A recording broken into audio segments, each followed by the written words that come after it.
আসসালামু আলাইকুম ওয়া রাহমাতুল্লাহ। যারা চায় মহান আল্লাহ তাআলার সাথে তাদের একটি সম্পর্ক তৈরি হোক, আল্লাহ তাআলার ভালোবাসা মনে জন্ম হোক, আমরা আল্লাহ তাআলার প্রিয় বান্দাদের মধ্যে একজন হই, তাদের প্রত্যেকের জন্য একটি আমল অত্যন্ত প্রয়োজনীয়। এটি হচ্ছে কিয়ামুল লাইল, রাতের শেষ অংশে 2 রাকাত নফল নামাজ আদায় করা। আর রাসূল সাল্লাল্লাহু আলাইহি সাল্লাম এই আমলটি সব সময় করতেন। মহান আল্লাহ তাআলা বলেন, তারাই সবচাইতে বেশি মর্যাদা সম্পন্ন অবস্থানে থাকবে। তারা রাতের কিছু অংশ মহান আল্লাহ তাআলার ইবাদতে কাটায়, কিছু সময় দাঁড়িয়ে কাটায়, কিছু সময় সেজদা অবস্থায় কাটায়। এবং হাদিস শরীফে রাসূল সাল্লাল্লাহু আলাইহি সাল্লাম বলেন, 5 ওয়াক্ত নামাজের পর চাইতে উত্তম হলো তাহাজ্জুদের নামাজ। বার হাসান বসরি রহমতুল্লাহ আলাইহির কাছে প্রশ্ন করা হলো, তারা তাহাজ্জুদের নামাজ পড়ে তাদের চেহারা এত আলোকিত নুরালি হয় কেন, তাদের চেহারা এত উজ্জ্বল হয় কেন?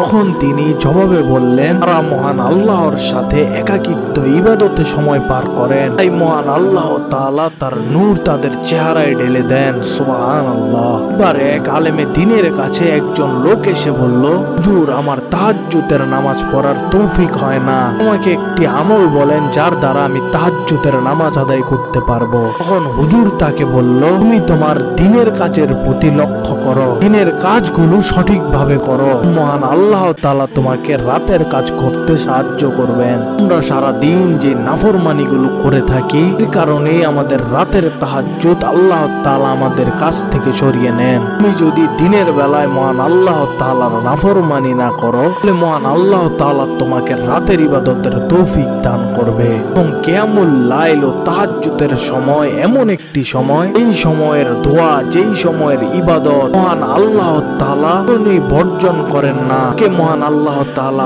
ক্ষমা, রহমত, বরকত, রিজিক দিয়ে থাকেন। এবং রাসূল সাল্লাল্লাহু আলাইহি সাল্লাম বলেছেন, 2টি আমল আমি আমার উম্মতদের উপর ফরজ করে দিতাম, এই জন্য ফরজ করলাম না কারণ তারা যদি ফরজ ত্যাগ করে তাহলে তাদের আমল নামায় পাপ লেখা হবে। আর সেই 2টি আমল হচ্ছে, একটি হচ্ছে মেসওয়াক করা, আর একটি হচ্ছে তাহাজ্জুদের নামাজ আদায় করা। এমনকি এমনও রিওয়ায়াতে পাওয়া যায়, একজন অনেক দিনদার ব্যক্তি দিনের বেলায় একটি ভুল কাজ করে ফেলে, তার কারণে 5 মাস সে রাতে তাহাজ্জুদের নামাজ আদায় করতে পারেনি। রাসূল সাল্লাল্লাহু আলাইহি সাল্লাম বলেন, মহান আল্লাহ তাআলা রাতের বেলায় ফেরেশতাদের 3টি দল বানান। এক জামাতকে আল্লাহ তাআলা বলেন, দেখো ওই ব্যক্তি আমার নেককার বান্দা, তোমরা যাও এবং তাদেরকে সজাগ করে দাও। তাহাজ্জুদের সময় তারা ঘুম থেকে জাগ্রত হবে এবং আমার কাছে দোয়া চাইবে এবং আমি তাদের সব চাহিদা পূর্ণ করে দেব। আর তারাই ওই ব্যক্তি যারা তাহাজ্জুদের সময় অ্যালার্ম ছাড়াই ঘুম থেকে সজাগ হয়ে যায়, আল্লাহ তাআলাই তাদেরকে জাগ্রত করে দেন। দ্বিতীয় দলের ফেরেশতাদেরকে মহান আল্লাহ তাআলা বলেন, ওই ব্যক্তি আমার অপছন্দের বান্দা, তোমরা যাও এবং তাদেরকে ঘুম পাড়িয়ে রাখো, এটা আমার নেক বান্দাদের ঘুম থেকে ওঠার সময়, আর আমি চাই না এই সময় আমার কোনো অপছন্দের বান্দা আমার কাছে আসুক। আর আমরা এইরকম ভাবি যে আমরা তাহাজ্জুদের নামাজ পড়ছি না, অথচ আল্লাহ তাআলাই আমাদের সেই সুযোগটাই করে দিচ্ছেন না আমাদের পাপের ফলে। আল্লাহ তাআলা আমাদেরকে বুঝার ও আমল করার তৌফিক দিন। আমিন।